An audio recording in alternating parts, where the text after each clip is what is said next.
সকালের ব্রেকফাস্টে কিংবা বাচ্চাদের টিফিনে রোজ রোজ কী বানাবেন এইসব ভেবে বোর হয়ে গেলে আমার আজকে শেয়ার করা রেসিপিটি আপনাদের জন্য। এই রেসিপিটা বানাতে আপনাদের বেশি কিছু ইনগ্রিডিয়েন্টসের প্রয়োজন পড়বে না। যদি আপনাদের কাছে আগের দিনের রাতের ভাত থেকে থাকে তাহলে আপনারা এটা অনায়াসে বানিয়ে দিতে পারবেন। তো চলুন বেশি দেরি না করে শুরু করছি আমার আজকের এই ইজি অ্যান্ড টেস্টি রেসিপি। নমস্কার, আমি পিনু, কুক উইথ পিনুতে আপনাদের সবাইকে স্বাগত। এই রেসিপিটা বানানোর জন্য সবার প্রথমে আমি একটা গ্রাইন্ডিং জারের মধ্যে নিয়ে নিচ্ছি 1 কাপ ভাত। তার সাথে এর মধ্যে অ্যাড করে দিতে হবে 3টে মিডিয়াম সাইজের সেদ্ধ আলু, দিচ্ছি হাফ চামচ চিনি, স্বাদ মতো নুন। এবার এটা একটা পেস্ট রেডি করে নেব। দেখুন আমাদের এখানে পেস্টটা কিন্তু রেডি করে নেওয়া হয়ে গেছে। এবার আমি এই পেস্টটাকে একটা বোলের মধ্যে ট্রান্সফার করে নিচ্ছি।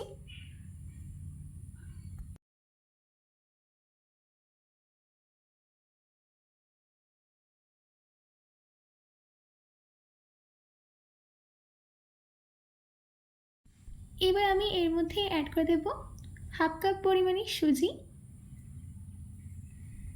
দিচ্ছি হাফ কাপ পরিমাণে জল। জলটা দেওয়ার পর ভালো করে মিশিয়ে নিতে হবে।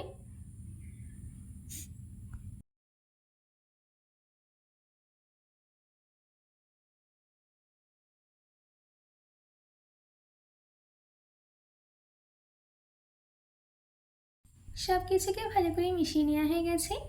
এবার আমি এর মধ্যে অ্যাড করে দিচ্ছি 2টা মিডিয়াম সাইজের কুচনো পেঁয়াজ, ঝালের জন্য 4টে কাঁচা লঙ্কা কুচি, দিচ্ছি অল্প একটু কারি পাতা কুচি, দিচ্ছি কিছুটা ধনে পাতা কুচি, আর সব শেষে 1 চামচ চিলি ফ্লেক্স দিয়ে ভালো করে মিশিয়ে নেব। যদি আপনারা এটা আপনাদের বাচ্চাদের জন্য বানান তাহলে চিলি ফ্লেক্সটাকে স্কিপ করতে পারেন।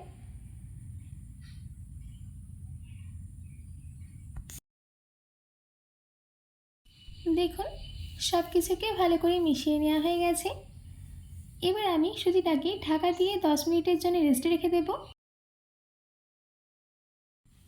10 মিনিট বাদ আমি ঢাকাটাকে খুলে নিচ্ছি। ঢাকাটাকে খুলে নিয়ে এর মধ্যে অ্যাড করে দিতে হবে 1/4 teaspoon baking soda. Baking soda দেওয়ার পর দিয়ে দিচ্ছি 2 চামচ জল। এবার ভালো করে মিশিয়ে নিতে হবে। আমাদের এখানে ভালো করে মিশিয়ে নেওয়া হয়ে গেছে। এবার আমি একটা কেক টিন নিয়ে তার মধ্যে তেল গ্রিস করে নিচ্ছি। ভালো করে তেলটা গ্রিস করে নিতে হবে। আপনাদের কাছে যদি এরকম মোল্ড না থাকে তাহলে আপনারা এই মোল্ডের বদলে থালাও ব্যবহার করতে পারেন। আমাদের এখানে তেলটা গ্রিস করে নেওয়া হয়ে গেছে। এবার আমরা যে ব্যাটারটা রেডি করে রেখেছিলাম সেই ব্যাটারটা আমি এর মধ্যে দিয়ে দিচ্ছি। ব্যাটারটা দেওয়ার পর হালকা ট্যাপ করে নিতে হবে। এবার আমি এটাকে স্টিম করে নেব। তার জন্যে আমি কড়াইতে আগে থেকে জল গরম করতে দিয়েছিলাম। এবার আমি কড়াইয়ের মধ্যে রেখে দিচ্ছি এরকম একটা স্ট্যান্ড। যদি আপনাদের কাছে এরকম স্ট্যান্ড না থাকে তাহলে একটা বাটি উল্টো করে বসিয়ে দেবেন। এবার আমি আস্তে করে এই মোলটাকে রেখে দিচ্ছি। এবার ঢাকা দিয়ে 15 মিনিট এটাকে স্টিম হতে দেব। 15 মিনিট বাদ ফিরে আসছি। আমাদের এখানে 15 মিনিট হয়ে গেছে। এবার ঢাকাটাকে খুলে নিয়ে একটা ছুরির সাহায্যে চেক করে নেব যে ভেতরটা প্রপারলি কুক হয়েছে কিনা। দেখুন আমাদের এখানে এটা কিন্তু প্রপারলি স্টিম হয়ে গেছে। এবার আমি এই মোলটাকে বের করে নিয়ে সম্পূর্ণ ঠান্ডা হতে দেব। ঠান্ডা হয়ে যাওয়ার পর এটাকে মোল থেকে সেপারেট করে নিতে হবে। দেখুন আমি এটাকে কিন্তু মোল থেকে সেপারেট করে নিয়েছি। এবার আমি এটাকে কেটে নিচ্ছি। আমি যেইভাবে এই রেসিপিটা বানাচ্ছি আপনারা সেইভাবে অতি অবশ্যই বানাবেন, দেখবেন দারুণ টেস্টি হবে খেতে।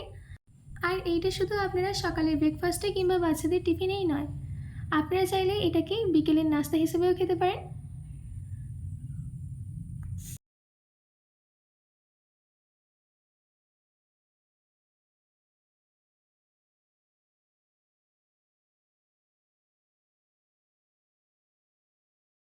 দেখুন আমার এখানে কেটে নেওয়া হয়ে গেছে।